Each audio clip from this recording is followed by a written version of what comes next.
ស្វាគមន៍អ្នកទាំងអស់គ្នាថ្ងៃនេះខ្ញុំនឹងចែករំលែកទាក់ទងទៅនឹងសំណួរចម្លើយទាក់ទងទៅនឹង ICT គឺទាក់ទងទៅនឹងមេរៀនកុំព្យូទ័របាទអញ្ចឹងយើងចាប់ផ្ដើមទាំងអស់គ្នាសំណួរទី1បាទសួរថាបាទតើអ្វីទៅដែលហៅថាកុំព្យូទ័រចម្លើយកុំព្យូទ័រគឺជាម៉ាស៊ីនអេឡិចត្រូនិកដែលអាចឲ្យអ្នកប្រើប្រាស់បញ្ចូលព័ត៌មានរក្សាទុកព័ត៌មាននិងបញ្ចេញព័ត៌មានមកខាងក្រៅ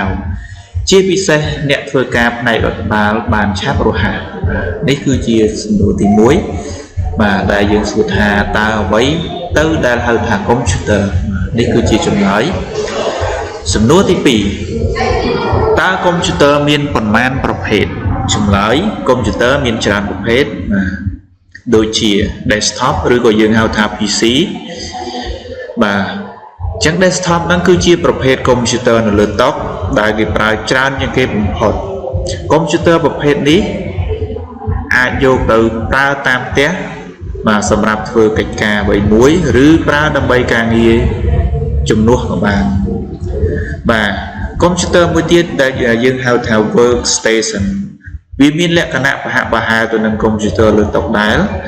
តែខុសគ្នាត្រង់វាមានលក្ខណៈប្រសើរត្រង់បច្ចេកទេសនិងសមត្ថភាពខ្ពស់ជាង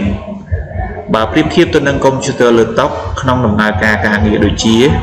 ការកែសម្រួលវីដេអូការប្រើ graphic ខ្ពស់ជាដើមឡើយបាទអញ្ចឹងមួយទៀតតកតងទៅនឹង laptop ឬក៏យើងហៅថា notebook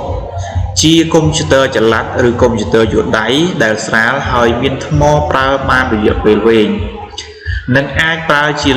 ជាកុំព្យូទ័រលើតុវាមានសមត្ថភាពព្រោះវាមានសមត្ថភាពរបស់ពួកវាប្រហាក់ប្រហែលនឹងកុំព្យូទ័រលើតុដែរ server គឺជាកុំព្យូទ័រមេមួយដែលបានអនុវត្តទៅជាកុំព្យូទ័រកណ្ដាលហើយសម្របសម្រួលភារកិច្ចដដែលដើម្បីកាត់បន្ថយតម្រូវការជាច្រើននៅលើកុំព្យូទ័រ PC របស់អ្នកតាមធម្មតាម៉ាស៊ីន server ត្រូវបានតភ្ជាប់ទៅកាន់កុំព្យូទ័ររបស់អ្នក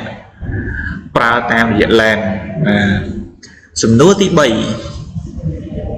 តើធាតុផ្សំសំខាន់របស់កុំព្យូទ័រមានអ្វីខ្លះអញ្ចឹងចម្លើយធាតុផ្សំសំខាន់របស់កុំព្យូទ័រមាន4ដូចជា monitor ក្តារចុចបាទដែលហៅថា keyboard ធុងប្រព័ន្ធយើងហៅថា system unit កណ្ដោឬក៏យើងហៅថា mouse monitor គឺជាឧបករណ៍សម្រាប់បង្ហាញព័ត៌មានដែលអ្នកប្រើប្រាស់ឲ្យបានឃើញពីលទ្ធផលដែលពួកគេបានធ្វើការងារតាមរយៈឧបករណ៍បង្ហាញព័ត៌មានដើម្បីបានឲ្យគេពិនិត្យនៅលើទិន្នន័យនោះដាចុចបាទដែលហៅថា keyboard ហ្នឹងគឺជាឧបករណ៍សម្រាប់បញ្ចូលព័ត៌មានដែលគេតែងតែប្រើប្រាស់ជាញឹកញាប់សម្រាប់ផ្ដល់ឲ្យអ្នកប្រើប្រាស់វាយបញ្ចូលព័ត៌មានឬពាក្យបញ្ជាដើម្បីឲ្យកុំព្យូទ័រអនុវត្តបាទធុងប្រព័ន្ធ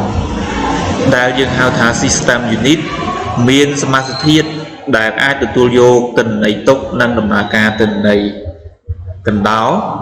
ឬក៏ mouse ជាឧបករណ៍បន្ថែមមួយដែលអាចឲ្យអ្នកប្រើប្រាស់បញ្ចូលព័ត៌មានឬជ្រើសរើស item ណាមួយរបស់កម្មវិធីហើយអាចឲ្យយើងមើលឃើញនៅលើ screen បាទ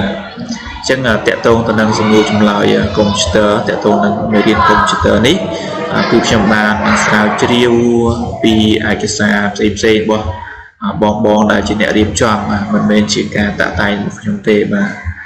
អញ្ចឹងគឺជាការស្រាវជ្រាវមកហើយខ្ញុំយកមកចែករំលែកសម្រាប់អ្នកទាំងអស់គ្នាបាទអញ្ចឹងសង្ឃឹមថានេះគឺជាផ្នែកមួយដើម្បីជួយផ្ដល់នូវចំណេះដឹងសម្រាប់សិស្សនិស្សិតសម្រាប់ធ្វើការប្រឡងអីផ្សេងៗបាទសូមអរគុណសូមជម្រាបលា